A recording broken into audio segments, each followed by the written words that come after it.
ഇന്നു നീ നട്ടതൊരു തൈ എന്നിരിക്കെ നാളെയൊരു വേരായി തളിരായി പൂവായി ജീവൻ്റെ അമൃതായി തീർന്നിടട്ടെ. ഇത് എൻ്റെ വാക്കുകളല്ല, എനിക്ക് ഇഷ്ടപ്പെട്ട വാക്കുകളാണ്.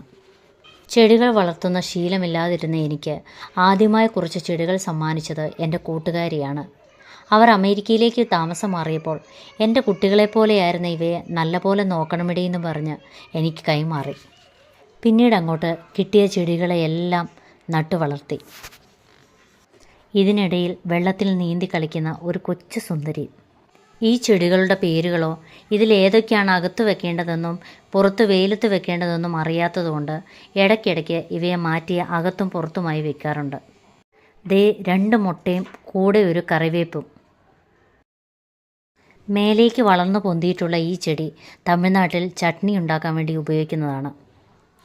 എനിക്കത് ഉണ്ടാക്കാൻ അറിയാത്തതുകൊണ്ട് അത് വളർന്നു പൊന്തി.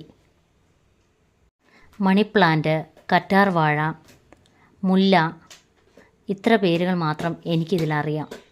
നടത്തമെത്താത്ത കുട്ടികളെ നോക്കുന്നതിലും പാടാണ് നട്ടു വളർത്തുന്ന ചെടിയെ സംരക്ഷിക്കാൻ. സ്നേഹിക്കുക, സംരക്ഷിക്കുക. അതിപ്പോൾ മനുഷ്യനോടായാലും മൃഗത്തോടായാലും പക്ഷികളോടായാലും ചുറ്റുമുള്ള പ്രകൃതിയോടായാലും.